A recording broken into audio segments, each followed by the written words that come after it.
জাপানের হিরোশিমা এবং নাগাসাকিতে পরমাণু হামলার দৃশ্য সারা পৃথিবী দেখেছিল যে কত ভয়ঙ্কর হতে পারে।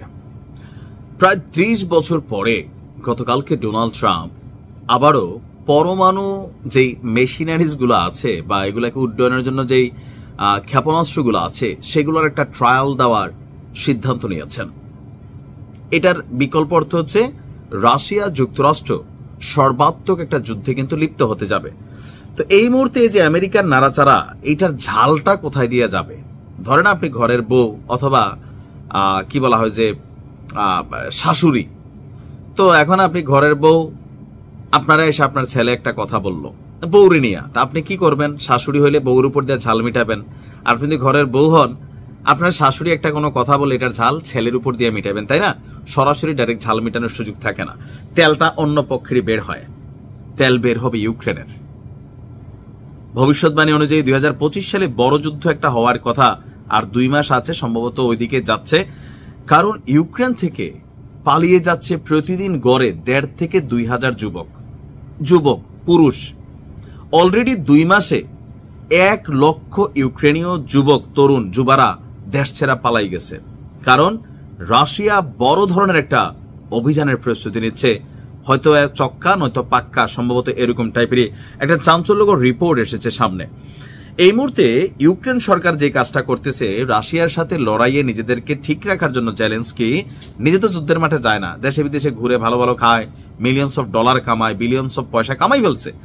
আর অন্যদিকে যখন সেনা সংকট তৈরি হচ্ছে দীর্ঘ এই যুদ্ধে, প্রথম দিকে সেনা টেনা ভালোই ছিল, পুতিন মারতে মারতে সমান করে ফেলছে, এখন সেনা সংকট। এখন করতেছে কি, ওই যে ১৩ বছরের একটা বাচ্চা, ৭০ বছরের এক বৃদ্ধ, ৫৫ বছরের এক মধ্যবয়স্ক, এদেরকে ভাই ধরে টরে আইনা ২-৪ দিন প্রশিক্ষণ দিয়ে পাঠাই দিচ্ছে যুদ্ধের মাঠে, যে যাও রাশিয়ার সাথে যুদ্ধ করো। তো রেজাল্টটা কি হচ্ছে? এই যুদ্ধটা কি ইউক্রেনের জন্য হচ্ছে না? এখানে বিশ্বশক্তি খেলতেছে। এটা ইউক্রেনের মানুষ বোঝে না, বুঝতেছে তো। ৪ বছরে পুতিন যেই মাথা দিয়ে ধরছে, আরেক মাথা পর্যন্ত নিচ্ছে, মানুষ মরছে। রাশিয়ার কজন মরছে জরুরি না, ইউক্রেন তো তামা হয়ে যাচ্ছে, কারণ যুদ্ধটা ইউক্রেনের ভূমিতে হচ্ছে। সো ইউক্রেনের যারা সচেতন মানুষ তারা বুঝতে পারছে যুদ্ধটা প্রথম দিকে একটা রূপ থাকলেও এরপর এটা পশ্চিমা শক্তিরা রাশিয়ার সাথে প্রক্সি যুদ্ধ হিসাবে ইউক্রেনের ভূমি, ইউক্রেনের সম্পদ, ইউক্রেনের জনগণ তাদেরকে ব্যবহার করতেছে। কারণ তারা নিজস্ব কোনো সেনাবাহিনী এখনো পাঠায় নাই, ন্যাটো সরাসরি ইনভলভ হয় নাই, আর কবে হবে, তাই না? তো এই জায়গা থেকে ইউক্রেনের লক্ষ লক্ষ মানুষ অলরেডি পালিয়ে গেছে।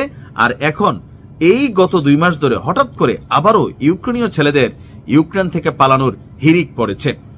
সদ্য পলিটিকে ইউরোপ এবং দ্য টেলিগ্রাফের একটা প্রতিবেদন থেকে এই তথ্য উঠে এসেছে যে পলিশ বর্ডার অর্থাৎ পোল্যান্ড বর্ডার গার্ডের তথ্য করে গণমাধ্যমগুলো জানিয়েছে জাস্ট সেপ্টেম্বর এবং অক্টোবরে ১৮ থেকে ২২ বছর বয়সী ৯৮,৫০০ ইউক্রেনীয়, ১৮ থেকে ২২ যাদেরকে টার্গেট করে জেলি ধরে নিয়ে যুদ্ধের মাঠে পাঠাই দেয়, এই বয়সেরই প্রায় ৯৮,৫০০ ইউক্রেনীয় সীমান্ত অতিক্রম করেছে।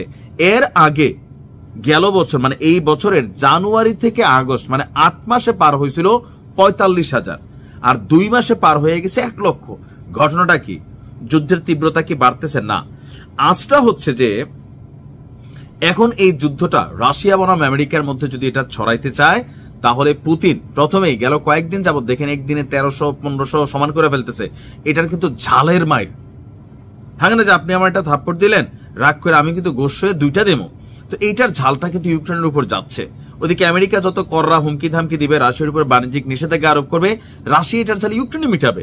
এমনকি একটা বড় ধরনের যুদ্ধের প্রস্তুতি নিচ্ছে রাশিয়া, যে কোনো সময় পুরো ইউক্রেনের মানচিত্র দাবাই দিতে পারে। সেই ভয় আশঙ্কা থেকে, অথবা মনে যে একটু স্বপ্ন ছিল না ইউক্রেন জিততে পারে, যুদ্ধ বন্ধ হইতে পারে, এখন তো দেখা যাচ্ছে আরো সর্বাত্মক যুদ্ধে এটা লিপ্ত হতে যাচ্ছে। এই কারণে সবাই দেশ ছেড়ে ভাইগে যাচ্ছে। পুতিন কা কোন ফায়ার খেলা হবে।